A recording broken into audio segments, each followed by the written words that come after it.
Hello, my name is Patricia. Currently, I live in a small annex attached to my in-laws' home with my husband Willie. While I occupy the annex alone, Willie resides in the main house with his parents. This annex, originally a modest project by Willie's grandfather intended as a personal retreat, has been transformed into a livable space roughly the size of a standard room, thanks to my efforts. For the first 4 years of our marriage, we lived in a regular apartment. However, Willie's parents, who are very fond of him, unexpectedly expressed a desire for him to return home. Moved by his sense of duty and their emotional display, complete with tears and hugs, Willie decided to move back in with them. I was taken aback and overwhelmed by their heartfelt reunion. Willie and I met at work, where he began as my subordinate. After dating for 4 years while he lived at his parents' home, his nostalgia for his childhood home seemed to deepen.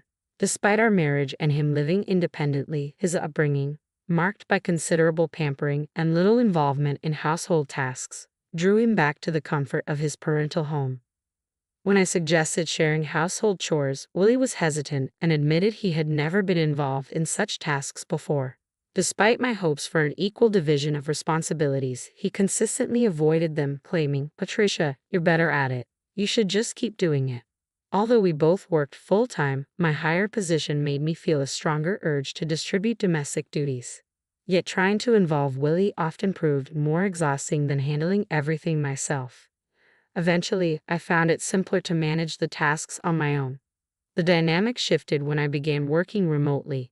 Initially, Willie seemed surprised to see me at home every day and appeared to adjust to the new arrangement.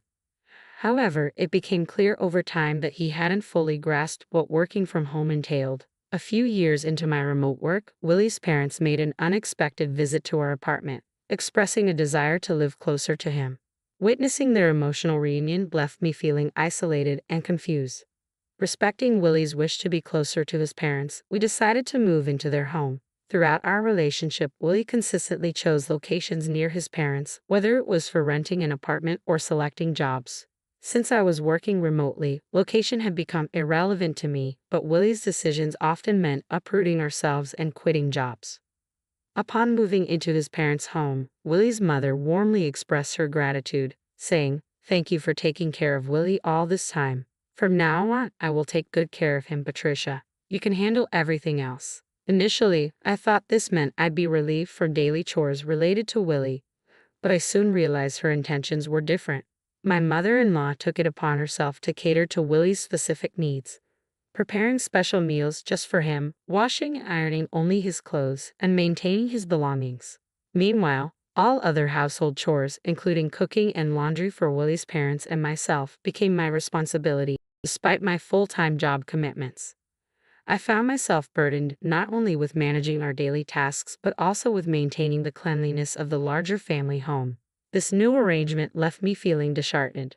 While Willie and his parents seemed content, I saw no apparent benefits for myself. My responsibilities appeared to have multiplied. During one cleaning session, my father-in-law approached me with a hesitant request.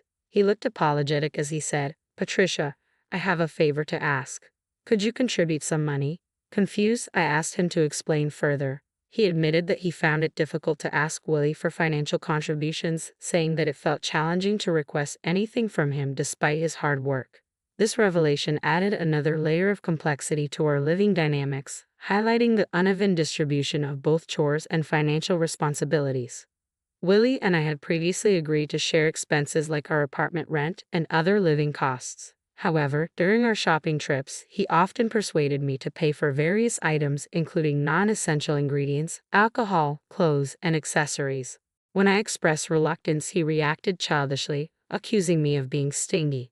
Despite these financial disagreements, I found some solace in the fact that aside from these issues, Willie didn't interfere much with my everyday life.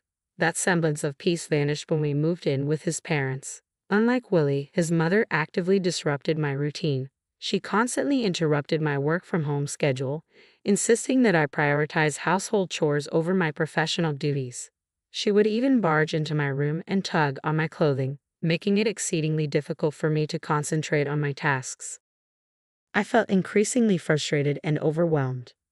I raised the issue with Willie, half expecting him to side with his mother. To my surprise, he listened attentively and promised to speak with her about the interruptions. I was hopeful for a compromise that would address both our needs. However, I soon discovered that Willie's idea of a compromise differed greatly from mine. Instead of finding a way to integrate our lives, he suggested relocating me to the annex, a separate structure on their property, introducing a new level of separation rather than integration. One day, somewhat jokingly, I asked Willie if I could demolish the annex and build a new house in its place. To my astonishment, he casually replied, "You can even demolish it and build a new house if you want." His casual remark opened up unexpected possibilities for our living arrangement, hinting at a level of autonomy I hadn't anticipated. Taking Willie's words to heart, I immediately began remodeling the annex to suit my tastes. As I cleaned, renovated, and updated the wallpapers, I noticed that Willie never checked on the progress. It became clear that he had no intention of living in the remodeled annex with me. This realization hit me hard. I was the outsider in the family living dynamic. There were times when I found myself alone at home while they went out to a barbecue restaurant or when I worked late and missed communal meals. These outings, often orchestrated by Willie's mother, seemed deliberately planned to exclude me. It appeared she might have been pushing for my exclusion, perhaps hoping I would leave her son. Despite these dynamics, Willie had given me complete freedom with the annex, and I seized the opportunity to make the space truly my own. I threw myself into DIY projects, installing new shelves and personalizing every corner of the annex. Surprisingly, after I moved out, neither Willie nor his parents ever visited. They must have been aware of the renovations, yet they showed no interest in my activities, reinforcing the sense that I was no longer considered part of the family. Living away from the main house, especially without Willie's mother's constant presence, I began to relish my newfound independence. It felt almost like living alone, which was surprisingly liberating. I took comfort in the fact that residing in the annex kept her from interfering with my work. During the renovation, I even installed new locks and improved the security, marking the annex as my sanctuary away from the family dynamics. I made sure that no one, neither Willie nor his parents, could enter without my permission. This new level of privacy made me reconsider whether this separation might actually be a blessing in disguise. However, it seemed my mother-in-law sensed my growing detachment and was determined not to let me find peace easily. Unable to endure her behavior any longer, I found myself at a crossroads, contemplating my next steps. As I settled into the renovated annex, her desperation to drive me away became increasingly evident. Her subtle harassment started with minor annoyances like leaving trash in front of my cabin on garbage day instead of at the collection site. Occasionally, she would host barbecues in the garden, deliberately omitting me from the guest list while ensuring the enticing smell of grilled meat drifted my way. Despite these efforts, I remained resolute in my newfound space. I couldn't help but smile at the futility of her attempts to push me out. Then one day she summoned me to the main house under the pretense of offering leftover meat and potatoes. Sensing there was more to her invitation, I decided to go. When I arrived, I found her alone in the living room.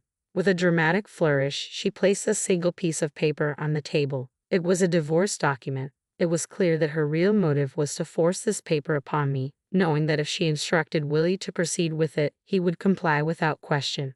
All that was left was for me to agree, and Willie and I could be officially divorced by simply submitting the paper to the city court. With a smug expression, his mother declared, "Isn't it about time you gave up? There's no reason for you and Willie to stay married anymore. Get out, you freeloading, unemployed woman." I was taken aback by her audacity, but her certainty only fueled my resolve. Thrilled by the prospect of freedom, I eagerly grabbed the divorce paper and exclaimed, "I'm going to the city court right now. Thank you so much."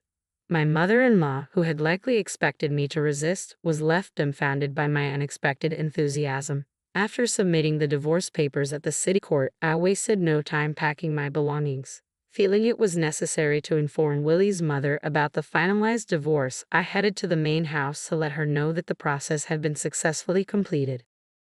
After I finished renovating the annex, I told my mother-in-law that I would leave it as it was and she was free to demolish it or use it as she pleased. My positive attitude about leaving seemed to surprise even her. Although she appeared pleased with my departure, she still wished me luck on my way out. On the day I left, Willie and his father, realizing that I was truly going, expressed their concern. "Are you really leaving?" What will we do without Patricia? Asked. I smiled and thanked them for letting me use the cabin, explaining that since there was no point in staying married anymore and we were now officially divorced, it was time for me to move on. As I organized my belongings, I completed my move to a luxury apartment, a change I had been planning for some time. Not long after settling into my new place, my mother-in-law called me. Her tone was awkward as she began, "Patricia." Cheerfully answering her call, I started with a light-hearted question. "What's up? How's everything going with the cabin?" She shifted to a more serious topic, mentioning finances. Specifically, she brought up that Willie had informed her was giving his father $5,000 a month. Confirming her statement, I clarified that, contrary to her previous accusations of me being an unemployed freeloader, I was indeed gainfully employed. Her surprise was palpable over the phone. She had been under the impression that I had left my job entirely. I quickly set the record straight, explaining that I had just left my old job, but had moved on to become the president of a new company. I elaborated that I was leading the charge in pioneering a remote work system, placing myself at the forefront of modern work environments. Her reaction was a blend of disbelief and confusion, which made me sigh. It became clear that Willie was also unaware of my professional advancement, underscoring the growing distance between us, not just physically but in how we perceived each other. Since moving in with his parents, it was apparent that he had never fully embraced his role as a husband. She then asked about my earnings, curious if my new position had also boosted my income. I casually mentioned that it was approximately $3 million. Admittedly, this figure was an exaggeration, a simplification to avoid delving into the complexities of my actual earnings.